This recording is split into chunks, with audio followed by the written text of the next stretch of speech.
ಅಂತರಾಳದಲ್ಲಿ ಸ್ಮರಿಸಿಕೊಂಡು ಯಾರು ಬಾಯ್ ಮಾಡಬೇಡ್ರಿ ಮಾಡಿ ಎನ್ನ ಅಂತರಾಳದಲ್ಲಿ ಸ್ಮರಿಸಿಕೊಂಡು ನಾನು ಮಾಡಿದ್ರೆ ಕೇಳಿಸ್ತಾ ಇಲ್ಲ.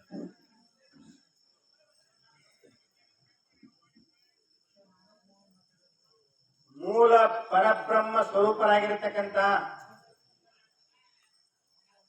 ವಯೋವೃದ್ಧರು ಜ್ಞಾನವೃದ್ಧರು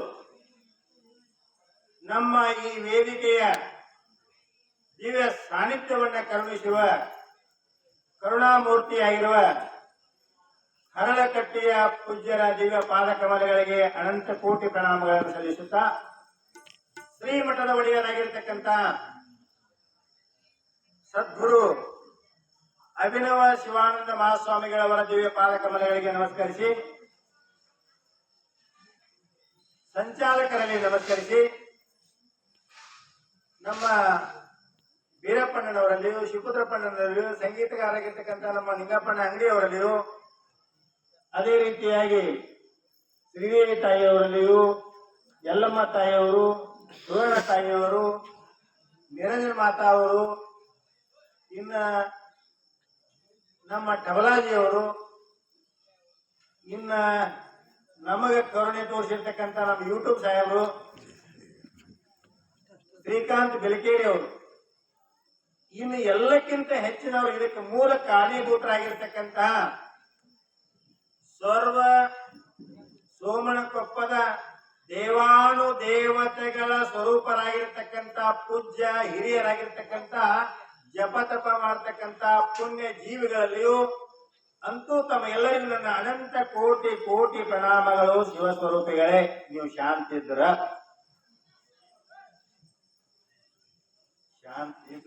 ಶಿವಸ್ವರೂಪಿಗಳು ಇಲ್ಲ ಅಂದ್ರೆ ನಿಮಗ್ ಗೊತ್ತಾಯ್ತು. ಅದಕ್ಕಿಂತ ಚೆನ್ನಾಗಿ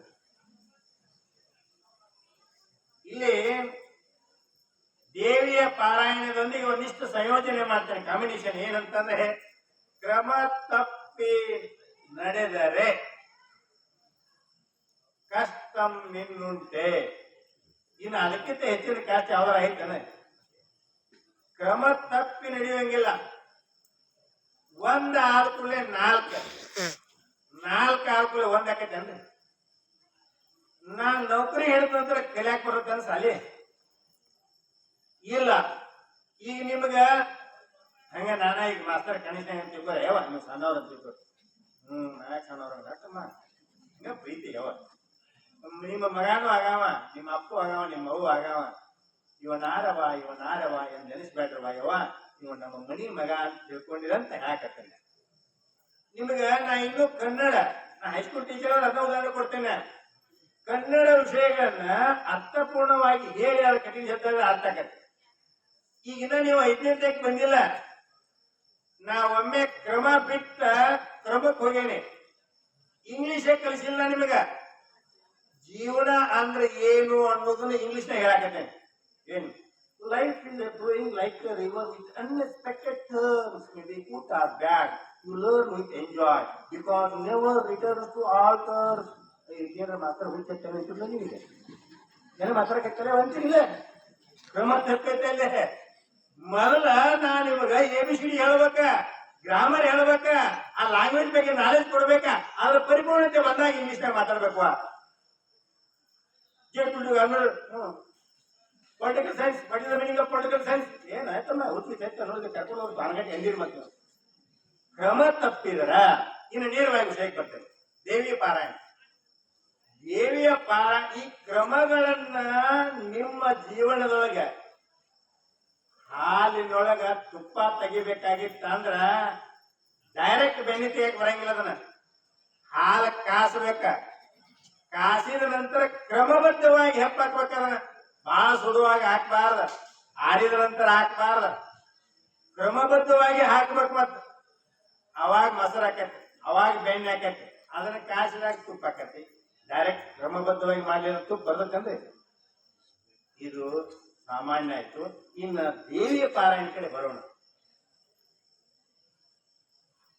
ಮೂಲ ಪರಬ್ರಹ್ಮ ಸ್ವರೂಪರಾಗಿರ್ತಕ್ಕಂಥ ದೇವಿಯ ಮಹಾತ್ಮೆಯನ್ನ ನಾವು ಓದಬೇಕಾಗಿತ್ತಂದ್ರ ಕ್ರಮಬದ್ಧವಾಗಿ ನಾವು ಅದನ್ನ ಓದಬೇಕಾಗಿತ್ತಂದ್ರ ಅಂತಪ್ಪ ಒಬ್ಬ ಶ್ರೇಷ್ಠ ಗುರುವಿನ ಆಯ್ಕೆ ಮಾಡ್ಕೋಬೇಕು. ಶ್ರೇಷ್ಠ ಗುರುವಿನ ಆಯ್ಕೆ ಮಾಡಿಕೊಂಡ್ರೆ ಅವನ ಉಪದೇಶ ಚೆನ್ನಾಗಿ ಕೇಳಿದ್ರ ನಿಮ್ಗೆ ಗಟ್ಟಿಯಾಗಿ ಕುಂಡ್ರೋಗಾಕತ್ ಮತ್ ಅಲ್ಲೂ ಡೂಪ್ಲಿಕೇಟ್ ಒರಿಜಿನಲ್ ಎರಡವ ಮತ್ ಕ್ರಮಬದ್ಧವಾಗಿ ನೀವು ಕುಂತಿದ್ರಿ ಅಂದ್ರ ಅಂತಿರ್ತಾರ ನೋಡ್ರಿ, ಏ ತಂಗಿ ಸಾಲಿ ಇದ್ನ ಕಲಿಸ ನೀವು ಮಾಸ್ತರ ಮಂದಿ ಅಂತಾರ, ಬೇರೆದವ್ರು ನಮಗೂ ಅಂತಿದ್ರು ಇದನ್ನ ಕಲಿಸ್ಯಾನ ಮಾಸ್ತರ ನೋಡ್ರಿ. ನೇರವಾಗಿ ಯಾರಿಗೆ ಬಂತು? ಗುರುವಿಗೆ ಬಂತು ನೋಡ್ರಿ. ಇಲ್ಲಿ ಇಷ್ಟ ಚಂದ ಸೋಮಣ್ಕೊಟ್ರಿ ನೀವ್ ಇದನ್ನ ಕಲ್ತೀರಿ ಅಂತಾರಿಲ್ಲ. ನೀ ಯಾರ ಮಗ, ನೀನ್ ಯಾರು ಕಳಿಸ್ಯಾರ? ಹಂಗ ನಾವು ಗುರುವಿನ ಮಕ್ಕಳು ಗುಣವಂತರಾಗಿರಬೇಕು. ಅಂತ ಗುಣವಂತರಾಗಿರ್ಬೇಕ, ಅಂತ ಗುರುವಿನ ಕೃಪೆ ಆಗಿರ್ಬೇಕು. ಮಾತ್ರ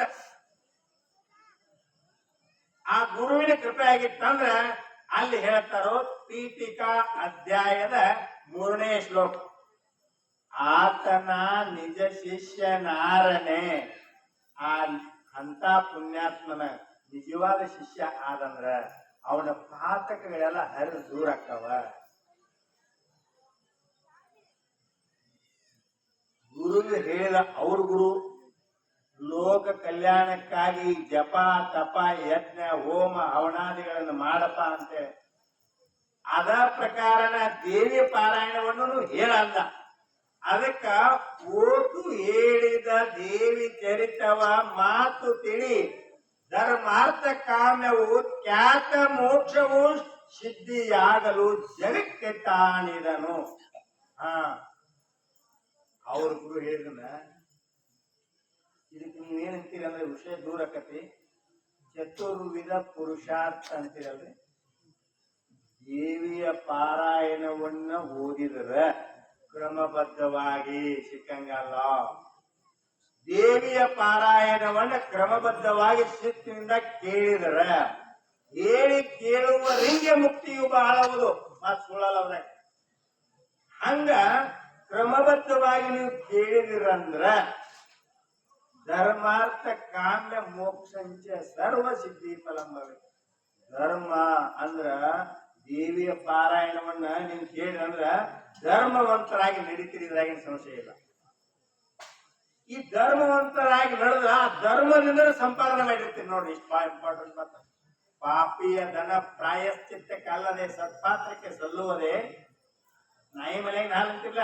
ಹಂಗ ನೀವು ಧರ್ಮದಿಂದ ಇಲ್ಲಿ ಗುರುವಿನ ಮಕ್ಕಳಾಗಿದ್ದಾಗ ನೀವು ಆ ಧರ್ಮದಿಂದ ಸಂಪಾದನೆ ಮಾಡಿದ್ರ ಆ ಸಂಪತ್ತನ್ನ ಸತ್ಕಾರಕ್ಕೆ ವಿನಿಯೋಗ, ಇಂಥ ಯಜ್ಞಕ್ಕೆ ವಿನಿಯೋಗ ಮಾಡುದು.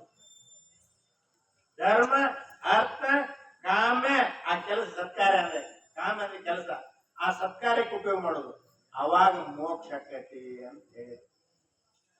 ಅದಕ್ಕ ಇಲ್ಲಿ ಕ್ರಮ ಮತ್ತ 14ನೇ ಶ್ಲೋಕ ಪೀಠಿಕಾ ಅಧ್ಯಾಯದ 14ನೇ ಶ್ಲೋಕ ಹೇಳ್ತತಿ, ಆಸನವನ್ನೇ ಹಾಕಿ ಕ್ರಮಬದ್ಧವಾಗಿ ಆಸನವನ್ನೇ ಹಾಕಿ ಚಿತ್ತವು ಸೂಸದಂತೆ ಏಕಾಂತದಲ್ಲಿ ಬಹಳ ಆಸೆ ಇಟ್ಟೆ ಈ ದೇವಿ ಮೂರ್ತಿಯ ನೆನೆದು ಪುಳಕಿಸತೆ ಮೋಸವಾಗದೆ ಮನಕ್ಕೆ ವಿಷಯಗಳ ಆಸೆ ಹುಟ್ಟದೆ ಈಸು ಚದಲದೆ ಜಗುವ ಮುಚ್ಚಿರ ಬೇಕೆ ಕೇಳಲಿಲ್ಲ. ಹಿಂಗೆ ಕ್ರಮಬದ್ಧವಾಗಿರ್ಬೇಕು. ಹಂಗ ಓದುವಾಗ ಮಾತ್ರ 16ನೇ ಶ್ಲೋಕ ಹೇಳ್ತದೆ, ಮಾತ್ರ ಪೂಜೆ ಮಾಡಿ ಓದಬೇಕಿದನ ನಿಮ್ಮ ನಿಮ್ಮ ಗುರುವಿನ ಸಂಪ್ರದಾಯದ ಪ್ರಕಾರ, ಆ ಕ್ರಮದ ಪ್ರಕಾರ ಪೂಜೆ ಮಾಡಿಯೇ ಓದಬೇಕಿದನ. ಪೂಜಿಸದಲ್ಲಿದನ್ನು ಓದಬಾರದು. ಕ್ರಮಬದ್ಧವಾಗಿ ಪೂಜಿಸಿ ಅಧ್ಯಾಯಗಳನ್ನ ಭಕ್ತಿಯಿಂದ ಓದಿದರೆ ರಾಜನಾಗುವನು ದೇವಿಯ ದಯದಲ್ಲಿ. ಮತ್ತಲ್ಲೇ ಹೇಳ್ತಾನ, ರಾಜ ಏನಕ್ಕನ್ರಿ ಒಂದು ಗ್ರಂಥ ಹೋದ್ರ ಪುಸ್ತಕ ಹೋದ್ರ ಅಂತ ಸೂಜಿಗೆ ಅನಿಸತ್ತಿಲ್ಲ ನಿಮಗೆ? ಸೂಜಿಗವೇ ತಾನೇನು ಪರಮೇಶ್ವರಿಯ ಕರುಣಾಗೆ. ಹುಚ್ಚ, ನಿನಗೆ ಸೂಜಿಗೆ ಅನಿಸತ್ತೇನೋ? ದೇವಿಯ ಕರುಣೆ ಆದ್ರೆ ಯಾಕೆ ಆಗೋದಿಲ್ಲ? ಆಕ್ಕತಿ ಅಂತ ಹೇಳಿ. ಅದಕ್ಕ ಸಮಯ ಬಹಳ ಆಗ್ಯದ. ಈ ಪ್ರಕಾರವಾಗಿ ಕ್ರಮಬದ್ಧವಾಗಿ ನಾವು ಶಿಸ್ತನ್ನ ಪರಿಪಾಲನೆ ಮಾಡಿ ಇಲ್ಲೊಂದಿಷ್ಟು ಕ್ರಮ ಅಂದ್ರೆ ಅನಿಸುತ್ತೆ ನಮಗೆ. ಈಗ ಇನ್ನ ಅಪ್ಪಾರು ಬಂದಿರೋದಿಲ್ಲ, ಅವ್ರಿಗೆ ನಾವು ಊಟಕ್ಕೂ ಹಚ್ಚಿರೋದಿಲ್ಲ. ಇನ್ನ ಫಸ್ಟ್ ಪಿಟೋಬಾ ನಂತರ ಇಟೋಬಾ ಅಂದ್ರೆ ಹೆಂಗೆ ಕ್ರಮ ಅನಿಲ್ಲ. ಫಸ್ಟ್ ವಿಟೋಬಾ ನಂತರ ವಿಟೋಬಾ ಅಂದ್ರೆ ಕ್ರಮ. ಫಸ್ಟ್ ಪಿಟೋಬಾ ನಂತರ ವಿಟೋಬಾ ಅಂದ್ರೆ ಅದು ಕ್ರಮ ತಕ್ಕ ಲೆಕ್ಕ. ಈ ಪ್ರಕಾರವಾಗಿ ಇವತ್ತಿನ ವಿಷಯ ಕ್ರಮ ತಪ್ಪಿ ನಡೆದರೆ ಕಷ್ಟ ಮಿನ್ನುಂಟೆ ಅಂತಕ್ಕಂಥ ಮಾತಿನೊಂದಿಗೆ ದೇವಿಯ ಪಾರಾಯಣವನ್ನು ಚಿಂತನೆ ಮಾಡಲಿಕ್ಕೆ ಅವಕಾಶ ಕೊಟ್ಟಿಲ್ಲ. ಎಲ್ಲರಿಗೂ ಅನಂತ ವಿನಮ್ರತೆಯೊಂದಿಗೆ ನಮ್ಮ ಮಾತಿಗೆ ವಿರಾಮ. ಇಲ್ಲಿವರೆಗೆ ದೇವಿ ಮಾತು